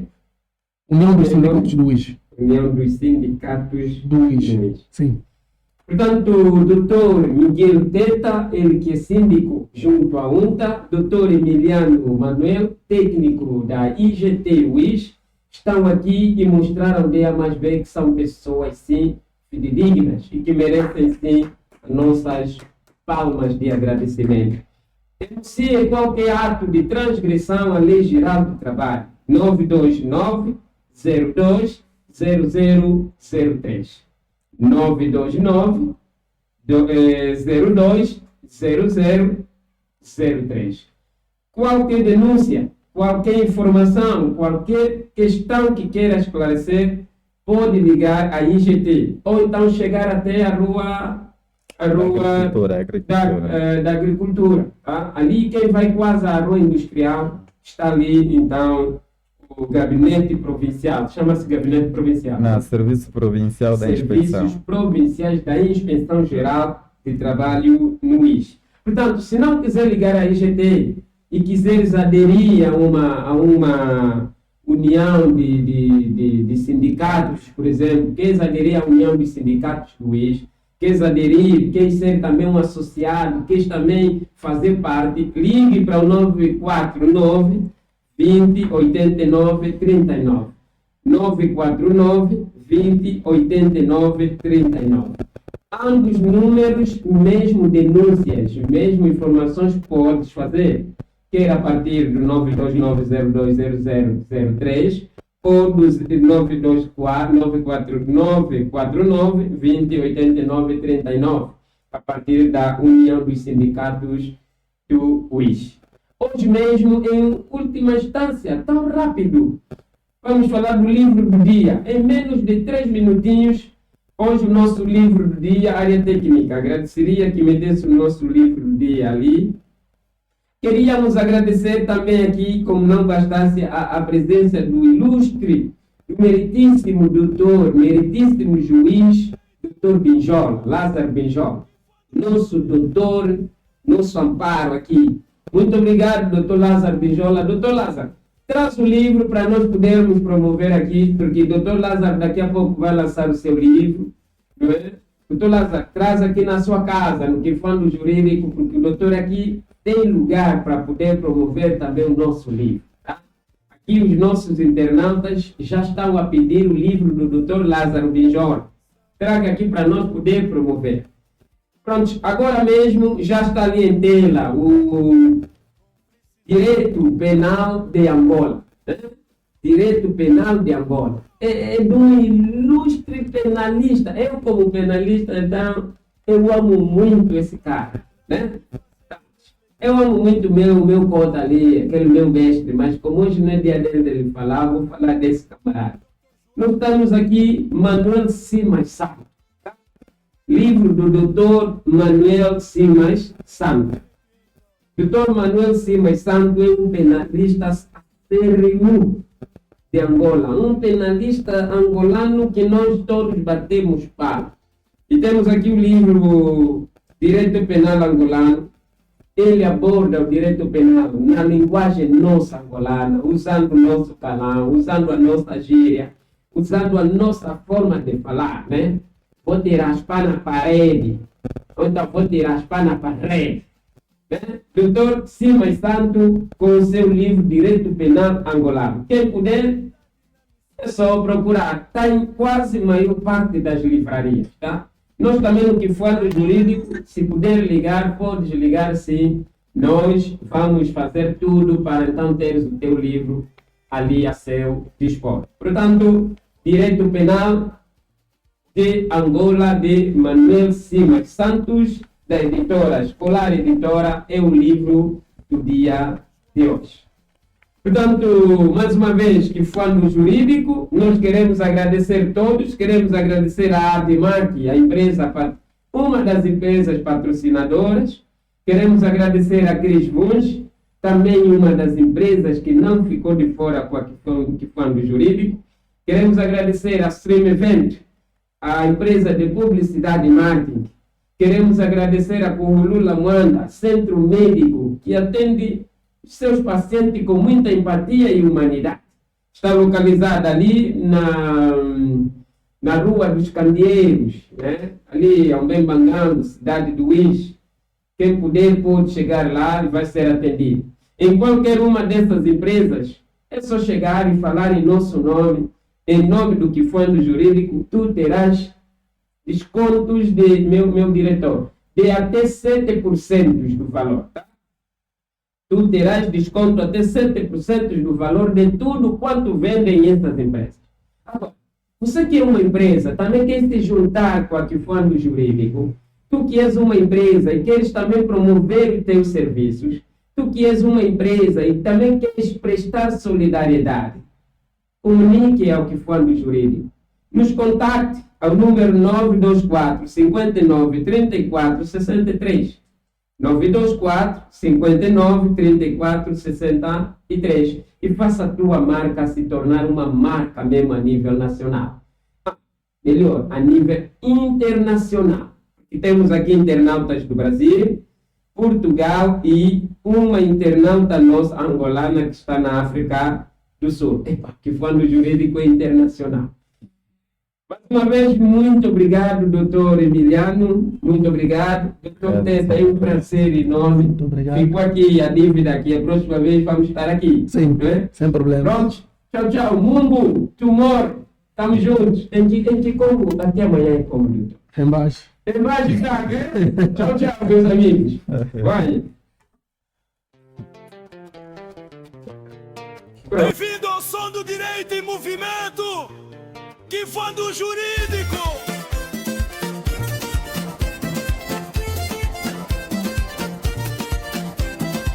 Aqui a lei ganha vida, a norma ganha voz. Da prática ao tribunal, explicamos para todos nós. Clareza no discurso, verdade na missão. Direito em Angola, com precisão. Vem ouvir, vem entender, vem evoluir. O direito aqui não para de te fazer refletir. Kifundo Jurídico, com o Dr. João Mussamba.